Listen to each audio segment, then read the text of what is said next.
One of the greatest economic vulnerabilities ever discovered wasn't oil, it wasn't gold, it wasn't even money.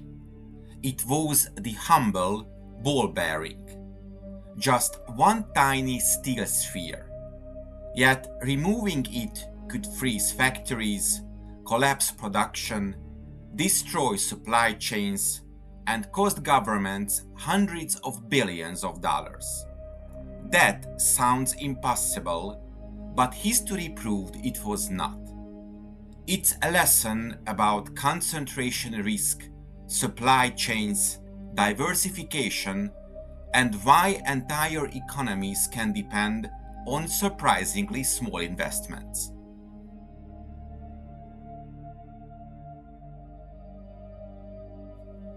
Ball bearings look almost worthless.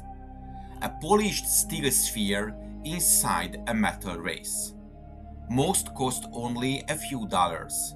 Many cost far less. Yet every rotating machine depends on them. Without ball bearings, motors cease. Machine tools stop. Vehicles cannot move.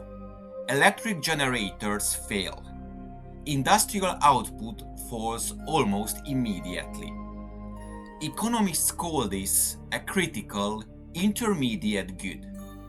These are products that consumers rarely notice but which make thousands of other products possible. Modern economies are full of them. Semiconductors, power transformers, rare earth magnets, and during World War II, ball bearings were arguably the most important of them all. The irony is remarkable.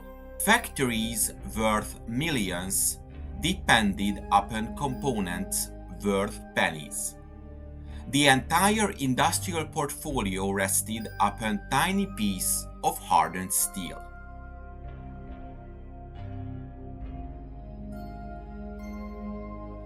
Making ball bearings wasn't simple. Every sphere had to be almost perfectly round. Every microscopic imperfections increased friction. More friction meant more heat. More heat meant shorter machine life. Producing high-quality bearings required expensive grinding equipment, precision metallurgy, skilled workers, and constant quality control. This wasn't a commodity business. It was a high-barrier industry. The capital investment was enormous. The knowledge required decades to develop. In economic terms, the industry enjoyed exceptionally high entry barriers. New competitors couldn't simply invest money and begin production. Building an efficient factory required years. That made existing producers extraordinarily valuable.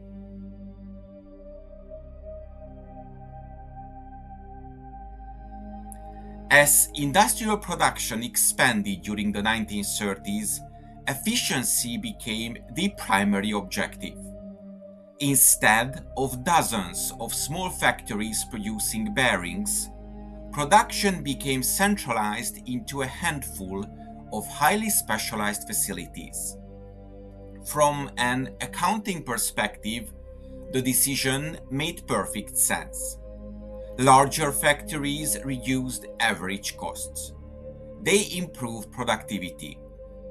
They generated economies of scale. Profit margins increased. Capital efficiency improved. Everyone won. Or so it seemed. The problem was hidden concentration risk. Instead of diversifying production across many locations, entire industries relied upon only a few suppliers. It's the same mistake investors make when placing their entire portfolio into one stock. Returns look fantastic, until something unexpected happens.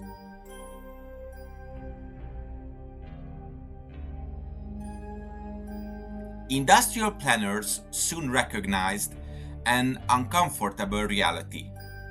Destroying thousands of finished machines was expensive. Stopping one ball bearing factory was far cheaper. This was economic warfare in its purest form. Why attack every factory when one supplier served them all? It was the ultimate supply chain bottleneck. Without bearings, new machinery couldn't be completed. Existing equipment became harder to maintain. Repair costs exploded. Output declined. Every missing bearing multiplied through the economy. Modern economists call this the multiplier effect. One missing component creates losses far exceeding its own value. A bearing worth $5 might delay equipment worth $50,000, or production worth several million.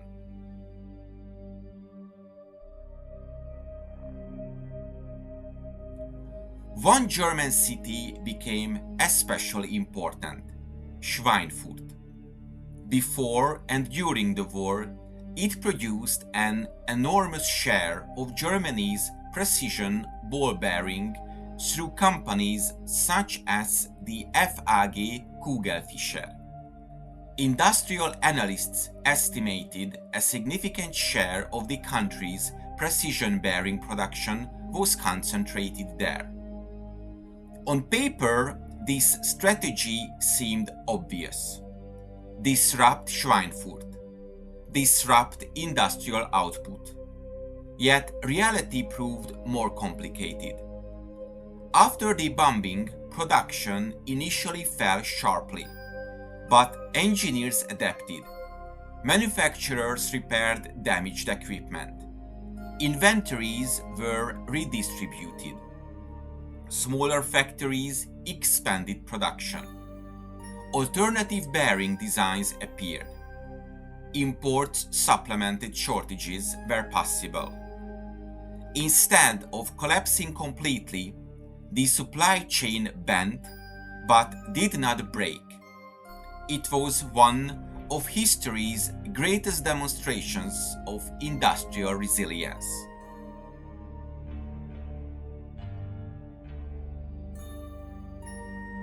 Even though total German collapse never happened, the economic damage remained enormous.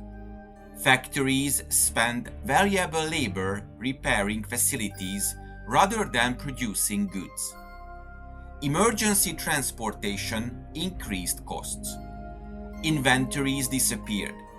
Efficiency declined. Quality control became more difficult. Management attention shifted toward crisis response. Economists would recognize these as transaction costs. Every disruption consumed resources that created no new wealth. Today's businesses experienced similar problems during the COVID supply chain crisis. Shipping delays, semiconductor shortages, container bottlenecks, all demonstrated the same principle.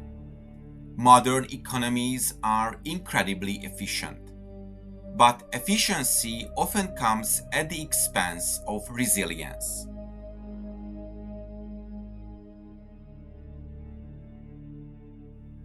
The story of ball bearings isn't really about steel. It's about systemic risk. Today, the world's economy has new ball bearings.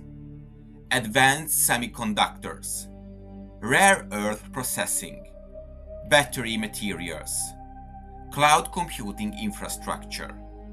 Each represents a critical bottleneck. Financial markets increasingly analyze these dependencies. Investors ask important questions. Who controls production? How diversified is supply? Can competitors quickly replace lost capacity?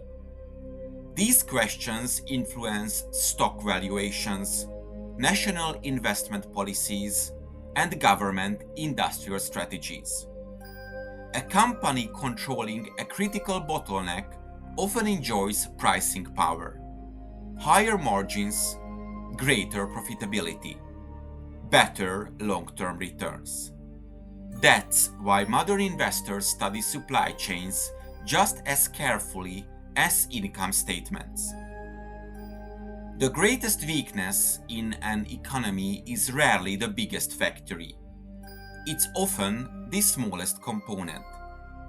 History teaches that wealth isn't determined only by natural resources or financial capital.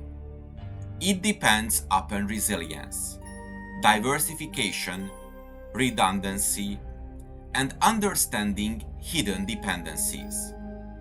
The companies that survive crises aren't always the most efficient. They are the ones prepared for disruption. The same applies to investment portfolios. Diversification may appear less profitable during good times, but when the unexpected arrives, it becomes priceless. A tiny steel ball worth only a few dollars once influenced an industrial economy worth hundreds of billions. And today, the world's financial system still depends upon equally invisible bottlenecks. The names have changed. The lesson has not. I hope you enjoyed this episode. To make sure you don't miss my future work, subscribe to my channel and press the bell notification button. Thank you for watching and see you in the next video.